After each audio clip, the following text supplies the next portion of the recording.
Hey guys, it's Harshith from Harshith's Days. Welcome back to my channel. So today I'm going to be doing a tribute video to my favorite author and the world's #1 best storyteller, who is none other than a British novelist, my all-time favorite, Roald Dahl. Yes. Now, I have read a lot of Roald Dahl's books and I love each and every one of his books. After some time, we are going to be looking deep into a little bit into all of these books. So before that, I want to talk about Roald Dahl and his writing style. Now, Roald Dahl, as a small boy, he was a pretty naughty kid and he loved to have fun. He loved to make up his own stories. He loved make-believe, and he was a kid like us who just loved to play, loved to spend time with his friends. Now, about these events which happened in his life, he has written 2 books called Boy and Going Solo. Now we'll look at them later, but first let's look at his writing style. Now, Roald Dahl's writing style is a writing style I haven't seen in any other author's books. What he does is he takes the story or a character from real life. The character is either someone who he has met in real life, or that person is his family member, or it's the story is based a character and the story is made up on a thing which Roald Dahl liked or had. For example, if you guys have read Daniel, the Champion of the World, in that there is a caravan, a gypsy caravan actually. That particular thing was made up on Roald Dahl's own caravan. There are a lot of other examples like that. So the thing about his writing is he writes everything in a very simple language. The story is very funny, very attractive. The covers are also very attractive. The illustrator of almost all his books is Quentin Blake, who is Roald Dahl's most favorite illustrator, which is why Roald Dahl requested Quentin Blake to come and illustrate his book. All of these books are very small, but the content is very, very interesting, very, very grasping, and very, very, very funny. The first book, George's Marvelous Medicine, is about a boy called George. His grandmother is the person who always gets on his nerves. Now, George comes up with a small medicine which he made on his own with the supplies he found in his house, and this story is about how he made the medicine and what were the effects. The next book, The Enormous Crocodile, is about this crocodile whose name is the Enormous Crocodile. This crocodile just loves to eat children, and the other animals don't like the enormous crocodile doing this. So this story is about how these animals prevent the enormous crocodile from eating these children. The end is the most funniest part. Next is the book called Dirty Beasts. Now this book is a mixture of some icky, yucky, mucky, wacky animals. They all love to eat children. They all love to gobble just humans, and they are the most disgusting animals on the planet. So this story is about what kind of combinations they like mustard and boys, cheese fondue and girls, etc., etc. It's really disgusting, trust me. Next book is Roald Dahl's Boy.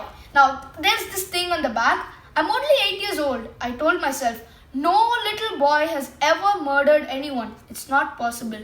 Well, it might be a little bit intimidating, but the story is pretty nice. Like, it's on Roald Dahl's life, which is why it urges you to learn more about the author's life, on how he got his ideas for the books, and lot of other small adventures he had with his friends.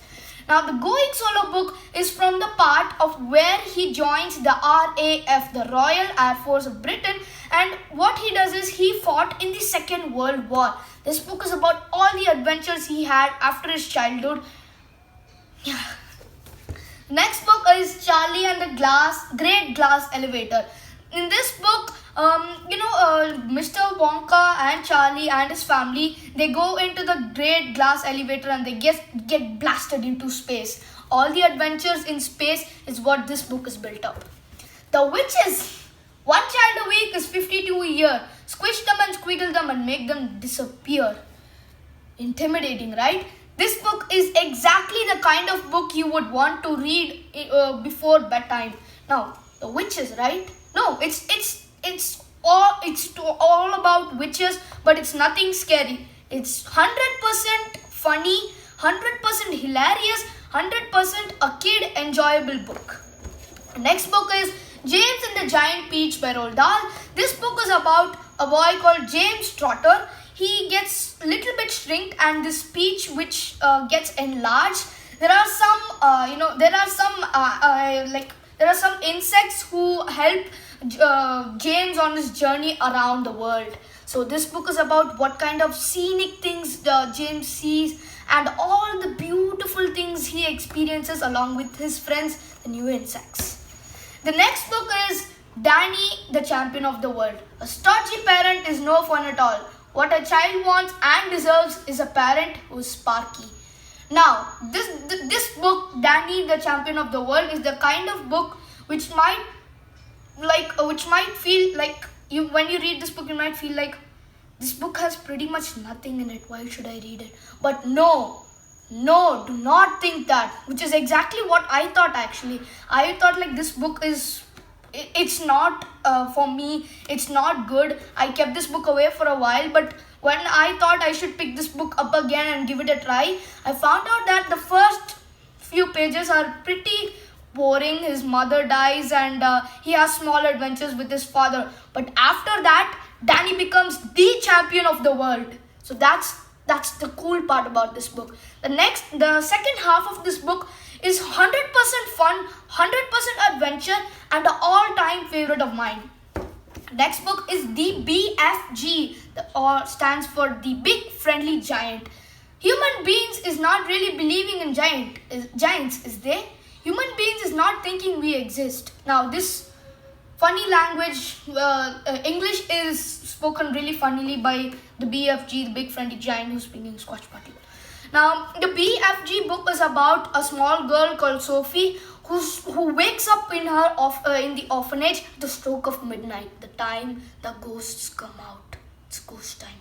But she doesn't see any ghosts. She sees the Big Friendly Giant who just blows happy dreams into children's mind. So this book is all about how the BFG and Sophie, they connect, and how they spread joy into the world through dreams. Next book is Roald Dahl's Charlie and the Chocolate Factory and Matilda. So these are the books that are left. Now I have already reviewed these books on the channel, guys. If you haven't watched them, you can go watch them. They are very, very good books.